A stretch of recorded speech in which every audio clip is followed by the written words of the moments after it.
주시는 하나님의 말씀 예레미야 17장 9절로 11절까지 말씀을 함께 봉독하실 때에 성령의 음성을 직접 들으시기를 축원합니다. 예레미야 17장 9절로 11절 말씀입니다. 만물보다 거짓되고 심히 부패한 것은 마음이라. 누가 능히 이를 알리오마는 나 여호와는 심장을 살피며 폐부를 시험하고 각각 그 행위와 그의 행실대로 보응하나니 불의로 치부하는 자는 자고새가 낳지 아니한 알을 품을 것 같아서 그의 중년에 그것이 떠나겠고 마침내 어리석은 자가 되리라. 오늘 본문은 사람의 행위와 행실대로 보응하신다고 하는, 쉽게 얘기하면 심은 대로 거둔다는 법칙처럼 유다의 명확한 죄와 심판에 대한 저주, 경고, 이것이 1절로부터 6절까지 기록되어 있고 7절로부터 11절까지는 죄인이 된 인간의 마음에 대하여 자고새와 같은 마침내 어리석은 자가 된다는 말씀을 통해서 우리의 마음을 돌아보고자 합니다. 17장 1절에 보면 유다의 죄는 17장 1절에 금강석 끝 철필로 기록되리라. 그들의 마음판과 그들의 제단뿔에 새겨졌거늘, 이렇게 말씀하고 있어요. 이 말씀은 유다의 죄가 너무도 명백하여서 결코 부인할 수가 없다는 말이 되고요. 그런데 16장 10절에서는 또 16장 10절에서는 내가 이 모든 말로 백성에게 말할 때에 그들이 내게 묻기를 여호와께서 우리에게 이 모든 큰 재앙을 선포하시며 어찌 됨이냐, 우리의 죄악은 무엇이며 우리 하나님 여호와께 범한 죄가 무엇이냐 하거든, 이렇게 16장 10절에서는 말하는데요. 이 말은 뭐냐 하면 16장에 유다가 이제 심판당한다고 이야기하니까, 선지자를 통해서 심판당한다고 이야기하니까, 예레미야를 통해서 이걸 말하니까 이제 하나님께서 네가 그런 말을 하면 유다 백성들이 이렇게 말할 거라는 거죠. 아니 도대체 우리가 무언 잘못을 했다고, 우리 죄악이 무엇이고 우리가 하나님 여호와께 범한 죄가 무엇인데 우리를 이렇게 쉽게 얘기하면은 저주를 하고 우리를 이렇게 힘들게 하겠느냐, 그런 얘기죠. 지금 그러니까 그렇게 물을 때에 11절에는 뭐라고 얘기를 하냐면, 너는 그들에게 대답하기를, 자, 여호와께서 말씀하시는데 너희 조상들이 나를 버리고 다른 신들을 따라서 그들을 섬기며 그들에게 절하고 나를 버려 내 율법을 지키지 아니하였다. 그러면서 12절에는 너희가 너희 조상들보다 더욱 악을 행하였다.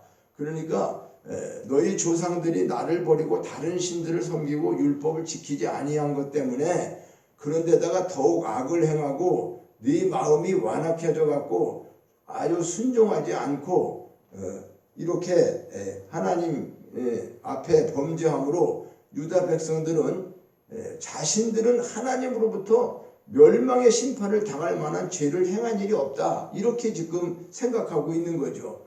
그래서 자기들에게 죄악이 있다면 그것이 무엇이냐 다시 한번 말해보라 그러는 거죠. 그러니까 하나님께서는 이러한 유다에 대해서 너희들 죄는 금강석에 철필로 기록되었다. 이거 뭐죠?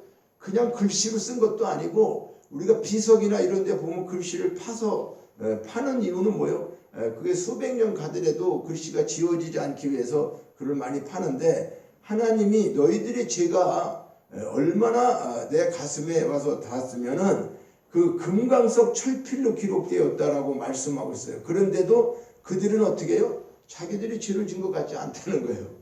하나님 생각과 우리 생각이 전혀 다르죠.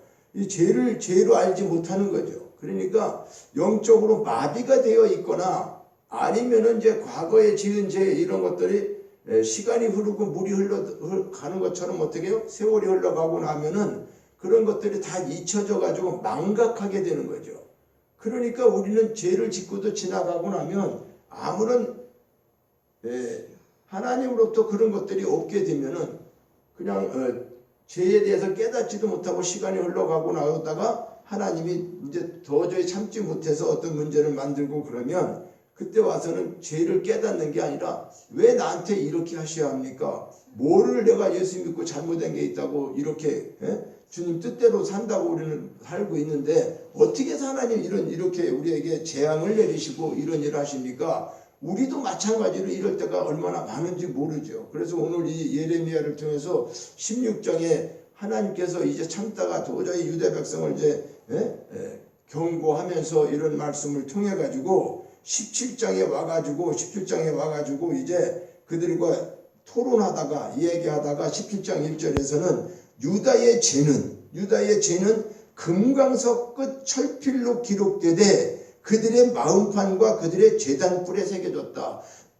이렇게 말씀을 하면서 쭉 와갖고 이제 오늘 본문에 오면 만물보다 거짓되고 심히 부패한 것이 마음이다. 누가 이것을 알겠느냐? 나 여호와는 너희들 심장과 폐부를 살핀다. 이렇게 하면서 너희들이 지금 하고 있는 모든 것들이 참으로 마침내 어리석은 자가 되게 되는데 오늘 우리가 계속해서 마침내에 대한 말씀을 하고 있죠.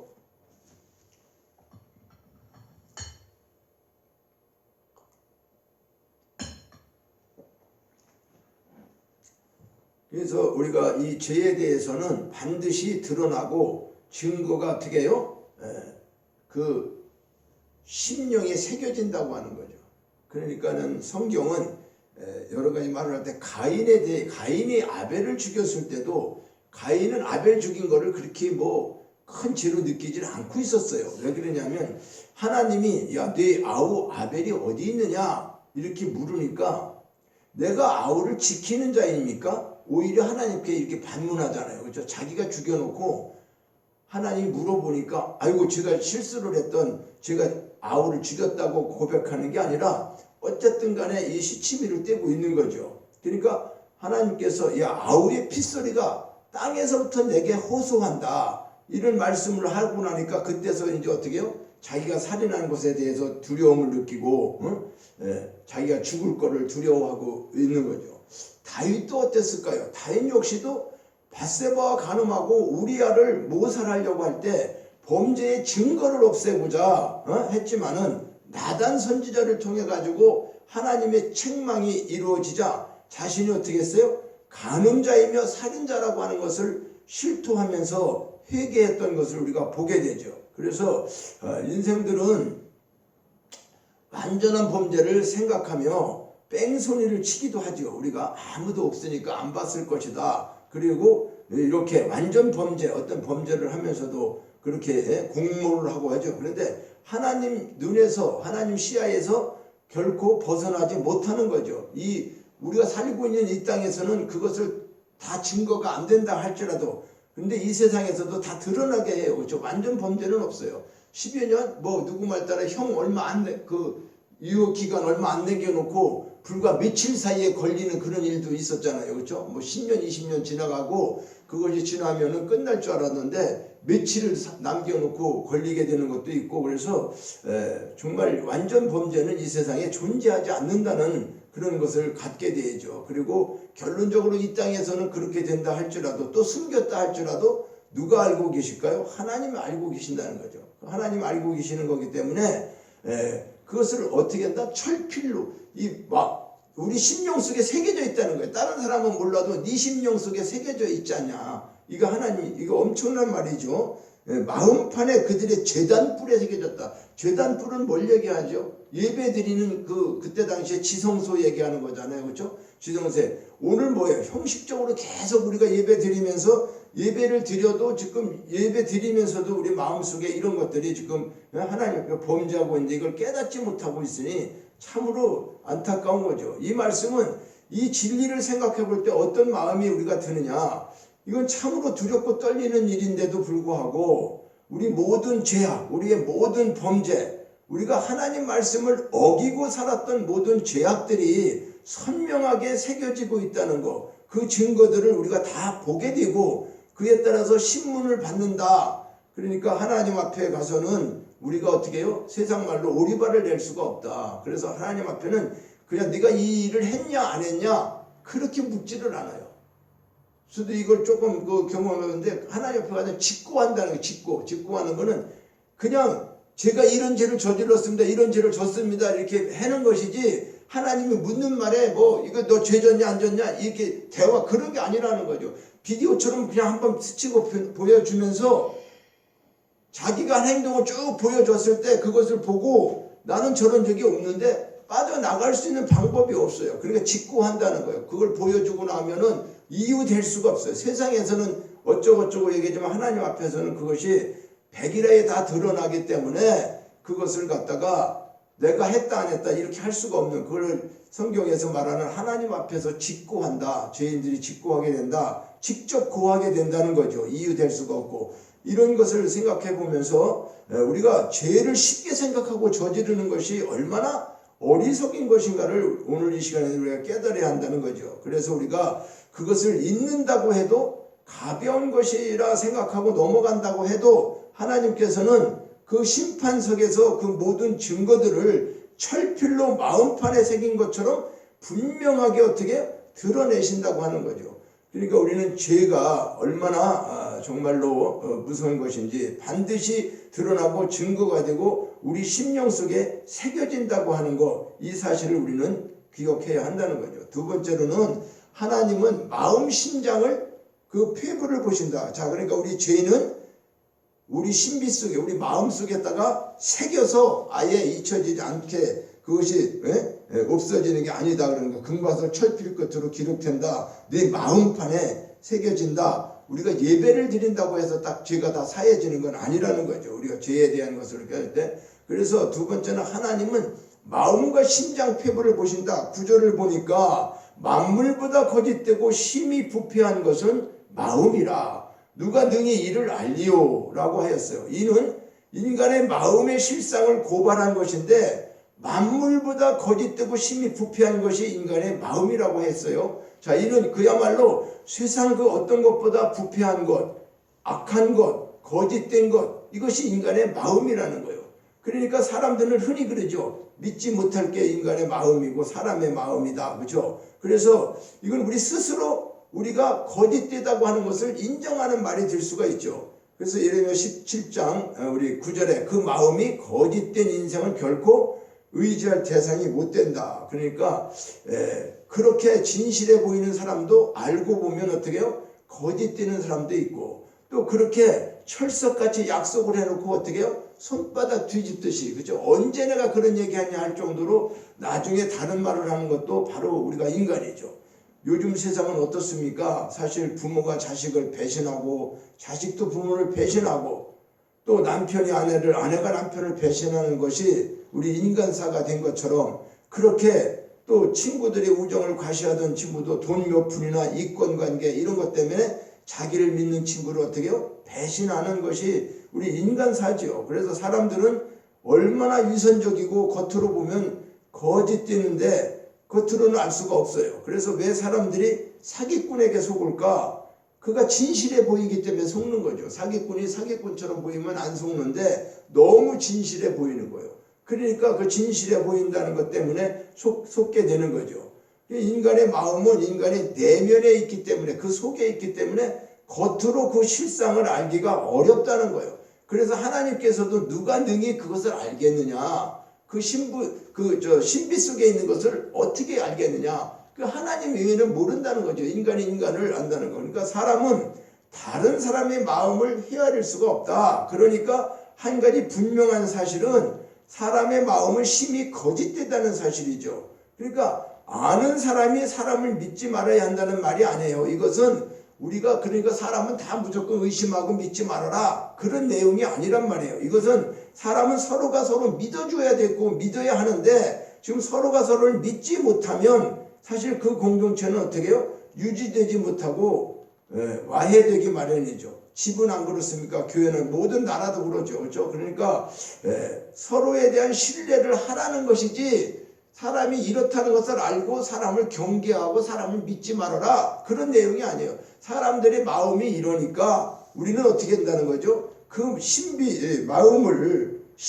마음이 부패하지 않도록 하나님께서 우리를 늘 보신다. 코람데오의 영성과 같은 거죠. 그러니까 서로가 서로를 믿지 못하면 가정도 그렇고 교회도 그렇고 나라도 그렇고 모든 것들이 유지될 수가 없는 거죠. 그러니까 상대를 절대로 의뢰하라. 그러니까 서로 믿어주기는 하되 절대 의뢰하지 말라는 것은 뭐냐면 온전히 모든 것을 믿을 수 있는 오직 영원 불변하신 하나님 한 분뿐이라는 거죠. 그러니까 그 마음이 진실하시고 그 뜻이 일정하시며 선하시고 자비로우신 분은 공의로우신 분은 전능하신 하나님 한 분밖에 없다는 거죠. 이거를 진정으로 의뢰할 대상은 하나님이라는 거죠. 그러니까 하나님만 진실하다는 사실을 기억하면서 진정 하나님만을 의뢰하는 그런 삶을 우리가 살아야 한다. 그러니까 인생을 너무 믿지 말아라 그 말이죠.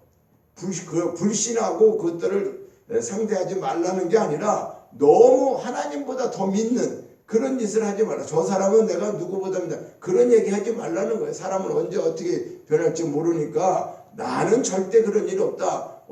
저 사람은 뭐 세상이 변해도 안 변할 거야. 그러더라도 그렇게 말한다 할지라도 우리는 그 사람을 어떻게 한다고요? 끝까지 사람으로서 어떤 상황이 됐을 때 어떻게 될지 모른다는 거죠. 그러니까 거짓되고 심히 부패한 것이 우리의 마음이다. 오직 믿어야 될 분은 의뢰할 분은 하나님 한 분이다. 그렇게 말씀하고 있는 거죠.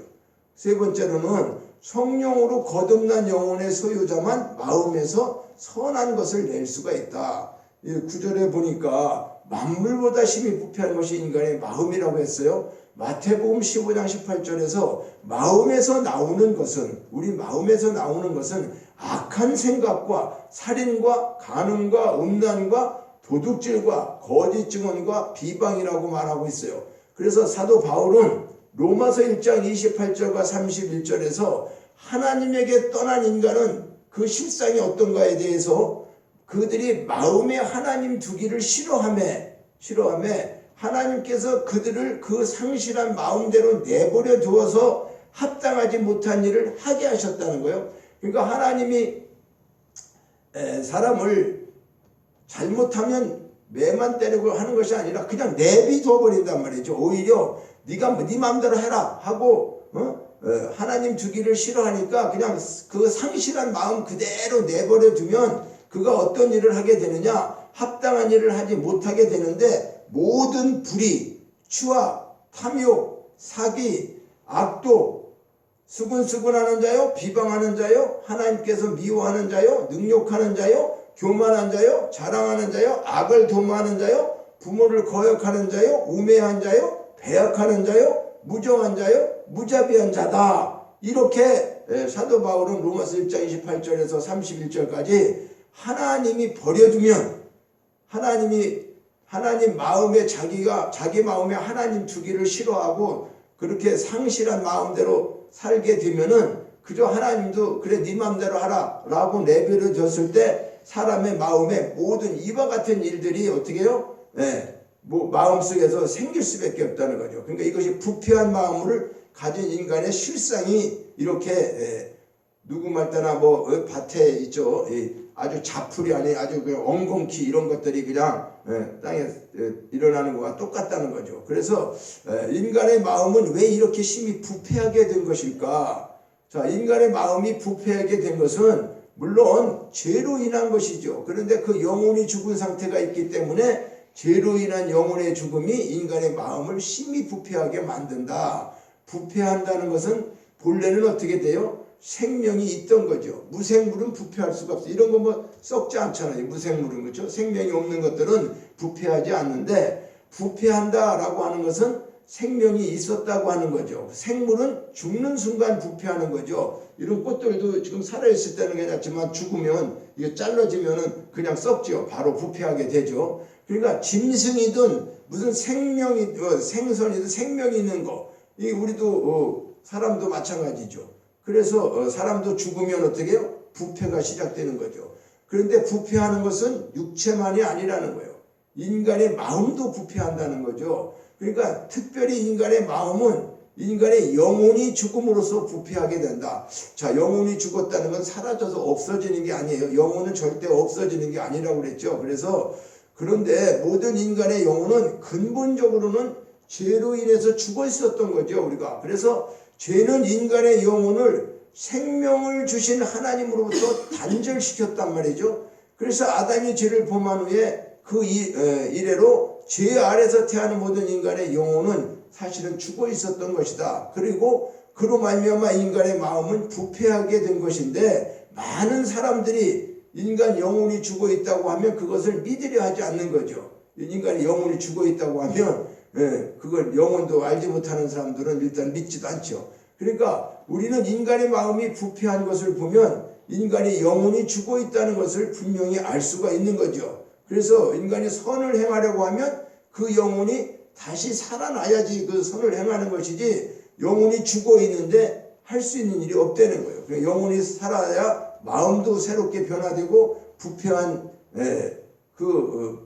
모든 것 대신에 선을 악하는 것 대신에 선을 낼 수가 있다. 그래서 요한복음 3장 3절을 보면 주님께서는 사람이 거듭나지 아니하면 하나님 나라를 볼 수 없다 이렇게 말씀했어요. 그러니까 하나님 나라는 선하고 의로운 자, 생명 있는 자만이 들어갈 수 있는 곳인데 그런데 자연 있는 상태의 인간의 마음은 부패하여서 선한 것을 낼 수가 없기 때문에 따라서 사람이 선을 행하고 하나님 나라에 들어가려고 하면 반드시 거듭나야 한다는 거죠. 육이 거듭나야 한다는 말을 하는 게 아니에요. 육은 다시 날 수가 없어요. 육은 다시 태어날 수가 없단 말이에요, 우리가. 그러니까 뭐가 거듭나야 돼? 영이 거듭나야 되는 걸 말씀하고 있다. 거듭난다는 것은 죄로 인해서 죽은 영혼이 거듭나야 마음이 새롭게 되어서 비로소 선을 어떻게 해요? 행할 수가 있고 그래서 다윗은 하나님이여 내 속에 정한 마음을 창조하시고 내 안에 정직한 영을 새롭게 하소서라고 간구하고 있었다는 거죠.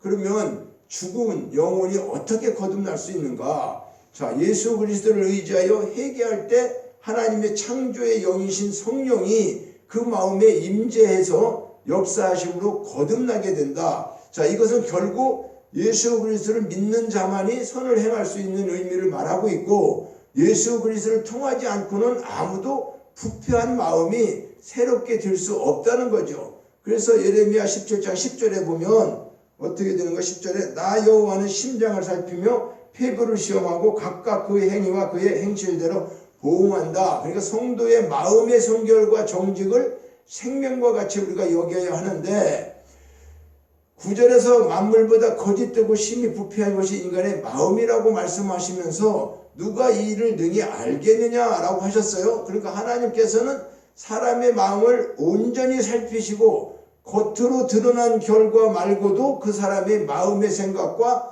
모든 동기를 어떻게 해요? 중요하게 판단하고 그것을 보신다는 거죠. 그래서 따라서 성도들은 마음에 악을 품지 말아야 한다. 마음을 항상 깨끗하게 유지하고 아울러 성도는 하나님 앞에 정직해야 한다. 그리고 실로 하나님께서 기뻐하시는 자는 허물이 없는 완벽한 자가 아니라 정직한 자를 말한다. 우리가 허물이 있는데 어떻게 완벽하게 살아갈 수가 있겠냐 사람이. 그런데 그렇지만은 허물이 비록 있지만 정직한 자가 하나님 앞에는 합당한 것이다. 그래서 인생 중에 허물이 없는 자가 없지요. 그러니까 최후 심판날에 복된 자로 서려면 오직 의인은 의로운 삶을 우리는 어떻게 해요? 견제해야 된다. 그래서 성경은 한번 죽는 것은 사람에게 정해졌는데 그 후에는 반드시 심판이 있다. 이렇게 히브리서 9장 27절 말씀하고 있어요. 명백하게 선언하고 있는데 현실 속에서 우리가 불의한 자가 득세하고 악인이 회망한다고 해도 장차 하나님이 심판하실 날을 우리가 바라보면 오로지 의로운 삶의 자리를 지켜야 할 것이다. 그러니까 무슨 말인가요? 요즘에는 악하게 사는 사람이 더 잘 사는 것 같고 그렇게 보이는데 그런 것을 실질적으로 그것은 먼 훗날 명백하게 하나님 앞에서 다 심판을 받게 될 것이니 그런 거 가지고 우리는 어떻게 해요? 부러워하거나 그럴 필요가 없다는 걸 말씀하는 거죠. 그러면서 우리 오늘 결론과 같은 말씀은 어리석은 자가 되지 말아야 된다. 마침내 11절 끝에 보면 마침내 어리석은 자가 되지 마라. 자, 이러면서 이 말은 뭘까요? 불의로 치부하는 자, 그러니까 자고새가 여기 11절에 불의로 치부하는 자는 자고새가 낳지 아니한 알을 품은 같아서 그의 중년에 그것이 떠나겠고 마침내 어리석은 자가 되리라. 지금 말씀한 것처럼 우리 사람들의 마음이 부패하고 하나님은 우리 심정을 살피시고 폐부를 살피킨다고 하는데 우리 인간들은 어떻게 해요? 때로는 자기가 불의한 일을 하면서도 그것을 깨닫지 못할 때가 많은 거죠. 그러니까 이렇게 불의로 치부하는 것, 물질을 버는 것도 마찬가지죠. 돈도 불의한 방법으로 벌어서는 안 되는 거죠. 그렇죠? 근데 여기 자고새라고 하는 거는 꿩하고 비슷한 새래요. 꿩. 자고새가 꿩 비슷하게 생긴 건데 이거는 메추라기의 일종이라고 그러네. 꿩과에 속하는, 꿩은 아니고 꿩과에 속하는 메추라기. 적어도 자고새가 어떤 새인지 정확히는 모르겠는데 하여간 이거 조사해 보니까 자고새는 메추리의 그 일종인데 이 새는요 뻐꾸기와 같이 탕란을 하는 새가 자기 둥지 알을 낳고 가면, 그러니까 무슨 얘기냐면 둥지를 만들어 놓고 다른 새가 와서 알을 낳는다네. 다른 새가 와서 알을 낳고 나면 그 알을 자기 알인지 알고 그걸 열심히 품는데요. 품는데 이 새는 모성애가 유별나 가지고 부화될 때까지 알을 품는데 한 20여일간을 둥지를 떠나지 않고 오직 알 품기만 여념이 없다네. 그리고 이제 알이 부화하게 되면은 그것을 자기 새끼인 줄 알고 부지런히 먹이를 물어다 주는데 이 자고새가 부화시킨 새는요 오히려 어느 정도 크면은 자기 엄마가 아닌 거를 안다 해도. 그러니까 이게 이상한 거죠. 그러니까 자고새는 자기 아닌 줄 알고 부화시켰다가 이게 이제 부화가 되면은 먹이도 갖다 주고 다들 키워주는데 그 새는 나중에 어느 정도 크고 나면은 자기 엄마가 아닌 걸 안다네. 자고새가 자기 엄마가 아닌 거. 그래갖고 엄마 곁을 떠난대요. 그러니까 어느 정도 커서는 날아가게 되는데 그러면 이제 자고새는 배신을 당하는 거나 같잖아요. 그렇죠? 그래서 자고새의 수고가 헛되고 만다 그러는 거예요. 그러니까 이게 자고새는 뭐라는 거예요? 헛된 짓을 한 거라 그 말이죠. 어떻게 보면은. 그러니까 이 본절의 말씀은 불의한 방법으로 우리가 재산을 모으거나 몰래 자기 것 아닌데 갖게 되거나 또 우리가 세상 살면서 명예, 권력 이런 모든 게 다 그렇죠. 오늘날도 어때요? 무슨 선거만 생기면 그저 좋은 얘기 하나도 없잖아요. 그렇죠? 저 사람 뭐 때문에 안 된다, 뭐를 어떻게 했다, 그저 다 깎아내리고 자기는 그냥 전혀 없는 거죠. 이렇게 되는 이런 세상 속에서 누구 하나를 저 사람을 뽑아야 되겠다고 하는 사람이 나오는 사람은 한 번도 못 봤어. 내가 해야 된다는 거야. 저 사람은 안 된다는 거야. 저기 하면 안 된다는 거죠. 다 모두. 그러니까 그런 속에서 그런 거를 보면서 우리가 그 사람들을 믿어요? 안 믿죠. 우리도 그렇게 얘기한다고 그래갖고 너는 깨끗하냐? 너는 아무것도 그런 사람이 없지 않느냐 그 말이에요. 그러니까 불의한 방법으로 모은 재물이나 또 어떤 권력이나 이런 모든 것도 어떻게 해요? 마치 자고새처럼 된다는 거죠. 그런데 그거를 알지 못해서 인간이 참으로 오늘 이 말씀을 이렇게 우리 하나님께서는 심령과 피부까지 보시면서 너희들이 잘못된 것을 다 어떻게 해요? 철필로다가 심령 속에 기록했는데 근데 돈을 받고 뭘 했는데도 안 했다는 거잖아. 거기 가서 사진이 찍혔어도 나는 거기 안 갔다는 거야. 저 사람 모른다는 거예요. 이게 이런 세상에서 우리가 살고 있는데 그거 어떻게 된다는 거예요. 그러나 이 땅에서도 반드시 그것은 드러나게 되겠죠. 그리고 이제 하나님께서는 그거를 다 심판을 하시고 하겠는데 자고새의 모든 수고가 헛수고가 되는 것처럼 불의한 방법으로 어떤 짓이든지 하는 것을 너희들은 그거를 보지도 말고 그거를 갖다가 이렇게 부러워하지도 말라는 거죠. 그러니까 인간의 인과응보가 그 세상에서 완벽하게 실현되는 것이 아니라는 거죠. 그러니까 불의하게 되는 모은 재물이라든가 이런 건 반드시 얼마 후에 그 재물이 그의 곁을 떠나게 된다. 그런데 우리가 생각할 때 불의한 방법을 모았다고 해서 그 재물이 얼마 안 있다가 바로 다 없어지는가요? 그렇지 않아요. 그렇죠? 그러니까 그 재물로 오히려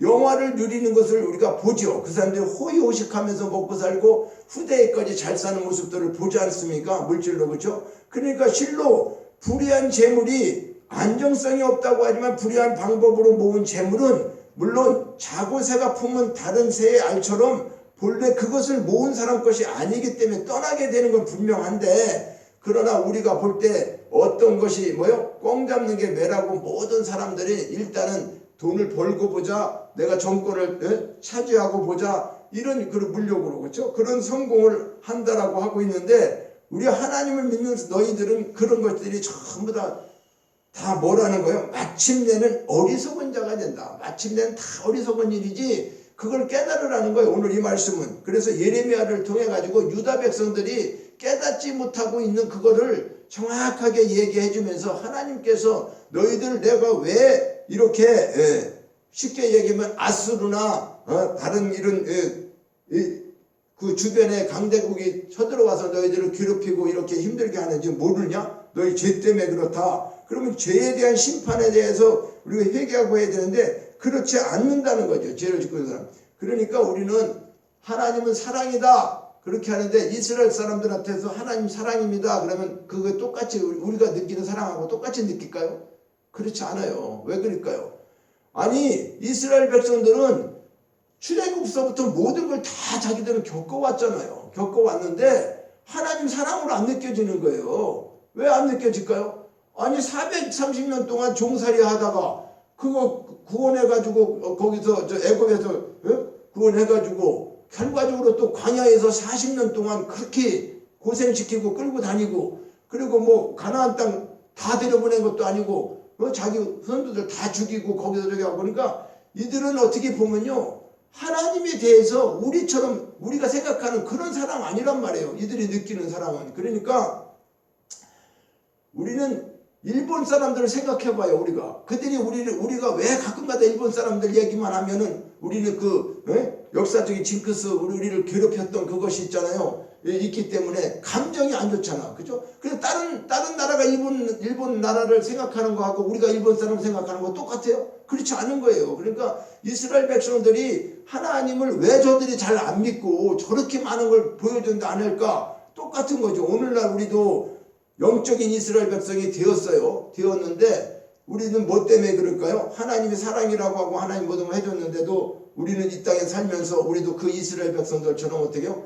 그저 우리가 잘못된 생각 때문에 하나님을 믿고 예수 믿고 구원받고 그러면 그냥 이 땅에서 모든 천국이 다 이루어지고 죽어서도 가야 되고 그냥 이 땅에서도 다른 사람들보다 그냥 예수 믿으면 뭐 물질이고 모든 성공 다 하나님 그렇게 해주시는 걸로만 생각했는데 예수 믿고 망하는 거와 같고 예수 믿고 더 힘들고 인생의 모든 것들이 꼬이고, 그러니까 그런 걸 생각해 보면 어떻게 하나님을 갖다가 순수하게 다 받아들이겠어요? 인간 마음이 그렇지 않죠. 그러니까 이렇게 우리는 실질적으로 하나님에 대한 것을 바르게 알지 못하면 인간의 생각으로만 깨닫게 되면 이것을 누굴 통해서 우리는 알 수가 있어요? 성령을 우리 속에 주셔서 그 성령님이 우리를 깨닫게 해주지 아니하면 우리 생각으로는 어떻게 해요? 하나님을 온전히 신뢰하지는 못하는 거예요. 그러니까 우리가 믿는다 하더라도 우리 마음대로 믿는 거는 진짜 믿음이 아니라는 거예요. 그러니까 진짜 믿음을 달라고 할 때는 어떤 믿음이 와야 되는 거예요? 성령께서 우리 속에 예수님이 가시면서 보혜사 성령을 아버지께 이야기해서 내가 너희에게 보내겠다 했죠. 그러면 그 성령이 우리 속에 다 와 있는 사람, 성령이 와 있으면 그 성령이 우리를 어떻게 해요?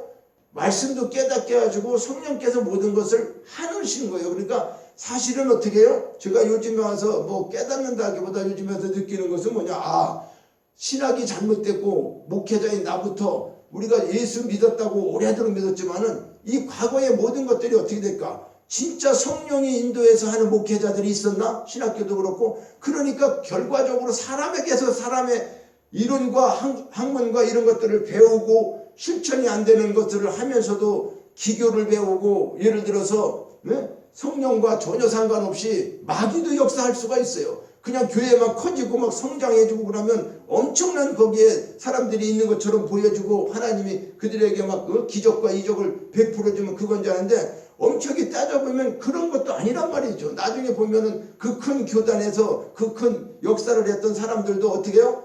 마지막엔 다 잘못되는 경우들을 얼마나 보냐고요. 은사자들도 마찬가지고 이런 모든 것들이 우리가 사람을 통해서 뭘 깨닫고 배우고 하라는 게 아니죠. 그러니까 하나님은 어떻게 한 거예요? 예수 그리스도를 통해 가지고 모든 것을 다 이루셨는데 그 이룬 거를 우리가 깨닫고 우리가 행할 수 없으니까 성령님을 보내서 그 성령님이 어떻게 된다는 거예요?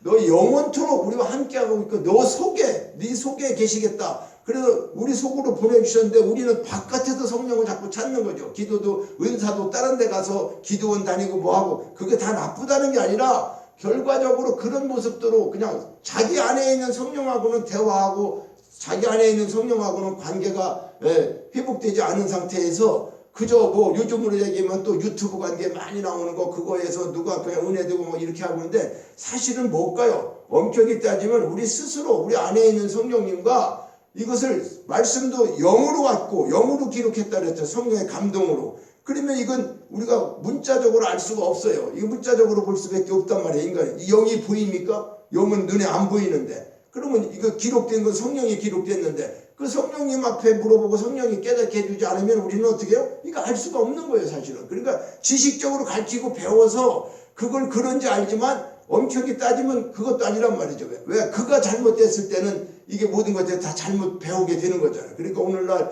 이렇게 되는 것들이 결론적으로 많은 원인이 있겠지만은 실질적으로는 하나님께서는 너 누구한테 사람 믿지 마라. 사람은 지금 심히 부패하고 닫고 누구든지 지금 다 이렇다는 거잖아요. 왜? 여호와의 심장은 폐부를 살피는데 그들은 지금 거짓되고 심히 부패하고 누가 그걸 능히 알겠냐. 야 누가 저 천사같이 보이는 목사도 거짓말쟁이들 어떻게 알겠냐. 지금 이런 얘기가 되는 거죠. 그러니까 결론적으로 하나님께서는 너희들 마침내는 어리석은 자가 될 수밖에 없어. 왜? 내가 믿으라고 하는 성령을 주셨는데 성령하고는 상관없이 네 다른 곳에서 이렇게 했다고 그런 걸 말씀하고 있는 거죠. 그러니까 오늘 우리가 이것은 사람을 경계하고 뭐라 하되 진짜 믿을 수 있는 것은 어떻게 해요? 하나님밖에 없다는 거죠. 주님밖에 없죠. 그러니까 그렇게 되는 것을 어떻게 믿어야 되는가? 성령이 우리 속에 계신다고 했고 그분께 알려주면 그분께 물으면 성령이 다 모든 걸 진리의 영으로 오셔서 그분이 다 알려주시겠다 약속했기 때문에 우리는 하나님께 물을 수밖에 없어요. 하나님 이건 뭐예요? 이런 일은 어떤 거예요? 해서 성령이 알려주시면 알게 되고 안 알려주시면 모르는 거죠. 그냥 있는 거지 뭐 어떻게 방법이 없는 거예요. 그러니까 그분께 그냥 알려주고 있을 수밖에 없는 거라는 거예요. 그러니까 마치 그렇게 얘기하면은 우리는 아무것도 안 하고 그냥 성령이 알아서 해줄 것이냐 그런데 물론 때로는 성령이 깨닫게 하기 위해서 많은 사람들을 또 환경을 동원하기도 하고 여러 가지를 보여주기도 하죠. 근데 그것을 우리는 어떻게 된다? 내가 성령이 그렇게 하시는 거를 믿고 분별을 해봐야 된다는 거죠. 분별 없이 그저 사람 뭐 하는 거 그런 거에 해서는 안 된다 그런 말이죠. 그래서 재물을 불의한 방법으로 쉽게 모으는 사람은 그 재물의 가치를 잘 모르기 때문에 재물을 어떻게 쉽게 또 허비하게 된다는 거죠.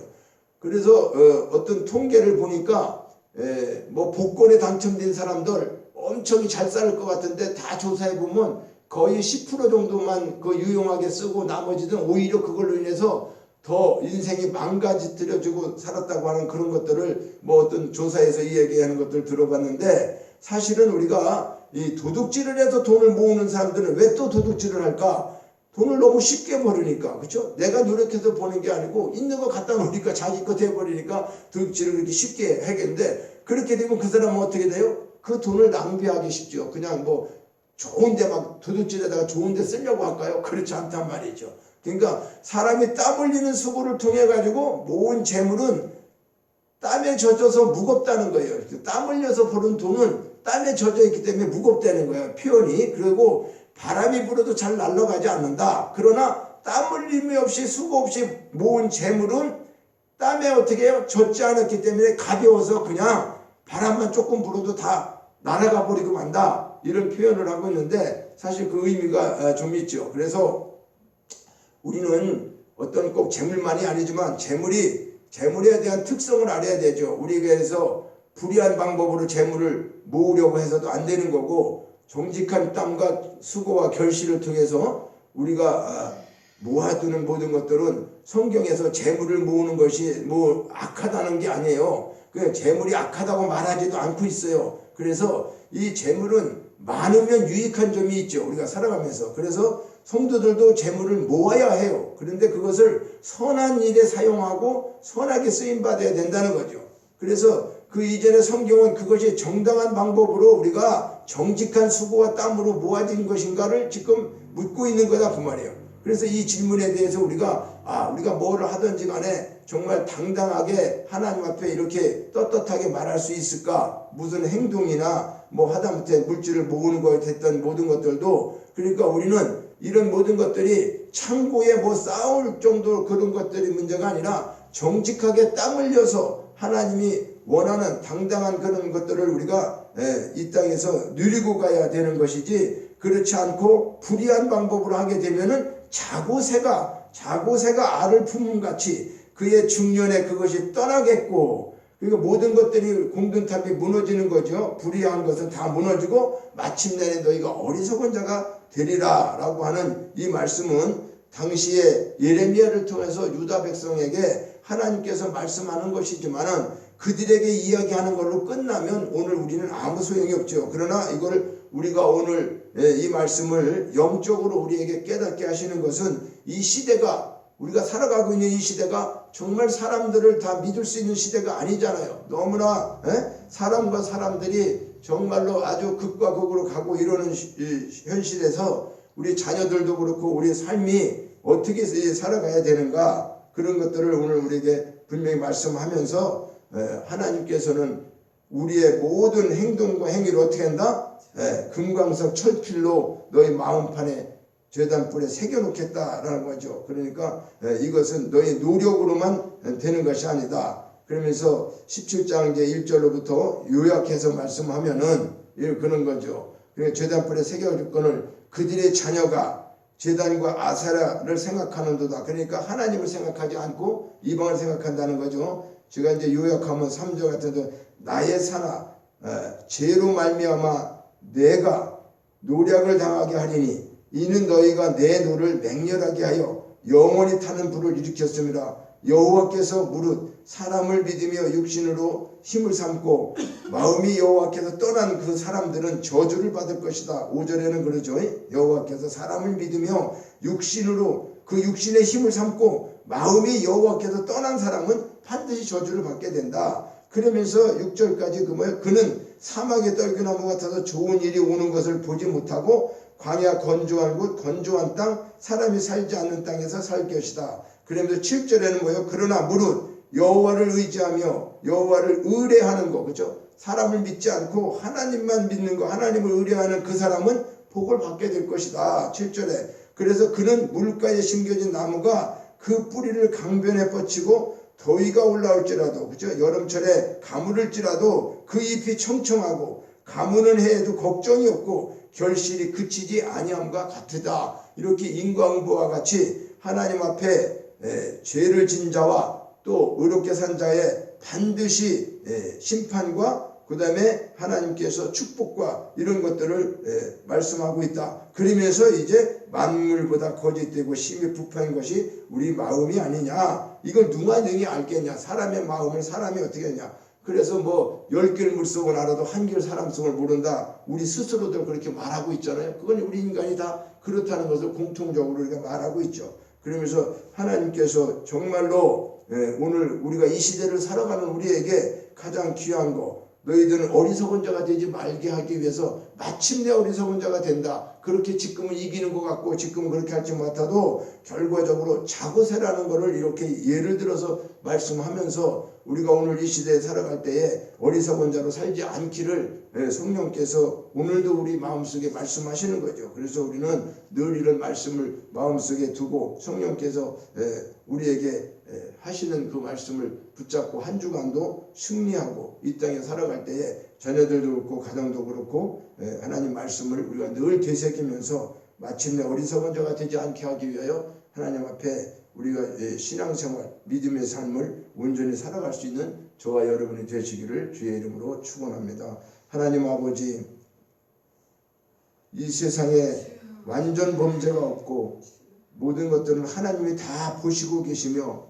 그것도 그냥 기록하는 것이 아니라 금광석으로 끝철필에 마음판에 새기고 제단뿔에 새겨서 하나님은 다 반드시 먼 날 그런 모든 것들을 통해서 인과응보에 대해 잘한 자 잘못한 자에 대해 상급이 반드시 있다고 하는 것을 말씀하고 있습니다. 이 시대를 바라보면서 정말로 자고새와 같이 그런 어리석은 일을 우리가 행하지 않도록 마침내 어리석은 자가 되지 않도록 성령님 오늘도 저희들에게 귀한 말씀 주셨는데 종이 부족하여서 이 말씀을 제대로 증거하지 못했지만은 성령님이 저들 신비 속에 새겨져서 귀한 말씀이 생각나게 하고 이 말씀을 통해서 늘 승리할 수 있는 그런 삶으로 이끌어 주시기를 원합니다.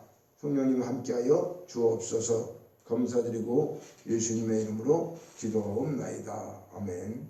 이제 우리 자리에 일어나셔서 봉헌 찬양 드리시겠습니다.